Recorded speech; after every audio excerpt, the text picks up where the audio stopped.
Il y a un homme que je connais, il travaille le bois depuis 30 ans, menuisier.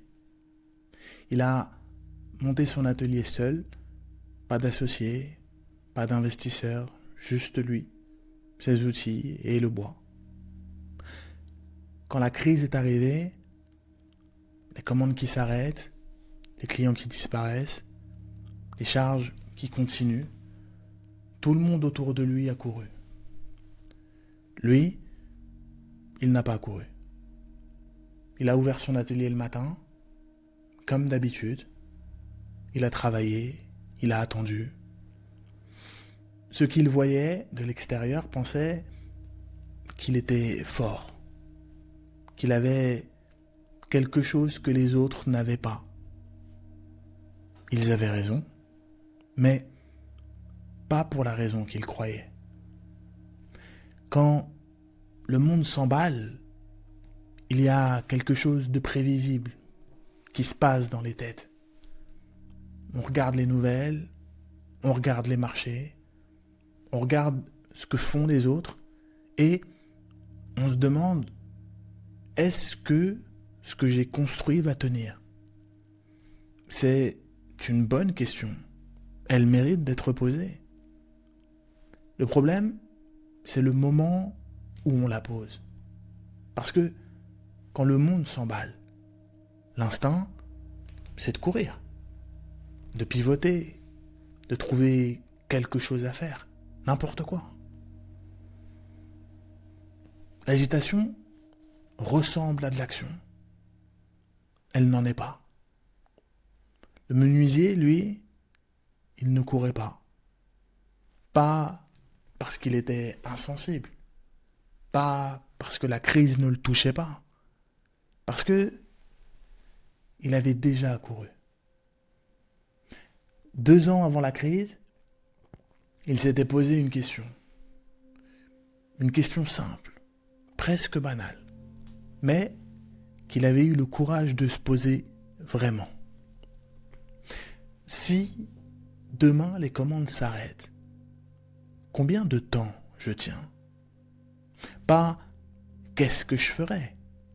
Combien de temps je tiens? Et il avait regardé, vraiment regardé. Il avait regardé sa trésorerie, elle tenait 3 mois, pas 12, 3. Il avait regardé ses clients, 80% de son chiffre d'affaires venait de 2 entreprises, seulement 2. Il avait regardé ses compétences, 30 ans de bois, mais un seul type de marché. Il avait regardé tout ça et il avait vu les fissures. Pas les fissures des autres, les siennes. Et là, il avait fait quelque chose que peu de gens font. Il n'avait pas paniqué, il n'avait pas tout changé, il n'avait pas tout réparé. Il avait commencé lentement, sans urgence, parce qu'il n'y en avait pas encore. Il avait constitué 6 mois de trésorerie. Ça lui avait pris 18 mois. Il avait trouvé 3 nouveaux clients dans 2 secteurs différents. Ça lui avait pris 1 an. Pas brillant, pas spectaculaire, pas visible de l'extérieur. Juste du roc, posé lentement sous ce qui existait déjà. Quand la crise est arrivée, il a ouvert son atelier le matin. 2 de ses clients ont disparu dans les 3 premières semaines. Il a regardé ses comptes, il tenait 6 mois. Il a travaillé, il a attendu, il a traversé.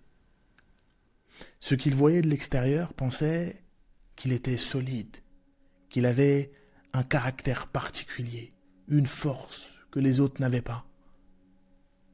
Il confondait 2 choses. Il n'était pas fort. Il avait juste eu le courage de regarder sa fragilité avant que la crise arrive. C'est pas la même chose. La force, On croit qu'on l'a ou qu'on ne l'a pas. Mais ce qu'il avait fait, n'importe qui peut le faire. Il s'était posé une question, dans le calme, quand personne ne lui demandait, quand il n'y avait pas d'urgence.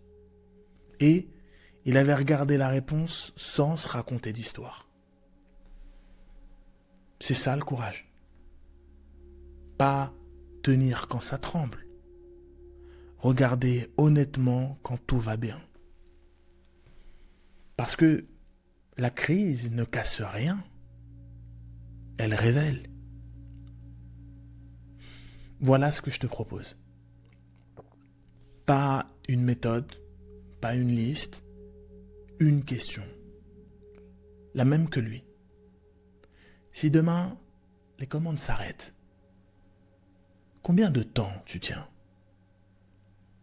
Ta trésorerie, tes clients, leur concentration, tes compétences, leur valeur dans un autre contexte, tes relations, celles qui tiennent sous la pression. Regarde vraiment. Pas pour te faire peur, pour voir où est le sable. Le menuisier n'a pas attendu que sa maison brûle pour chercher l'extincteur. Il s'était demandé 2 ans avant où il était rangé. C'est pas de la force. C'est du discernement. Et ça, tu peux le faire. Maintenant. Avant que le monde t'oblige à courir. Le monde s'emballe. Toi, tu construis sur quoi ?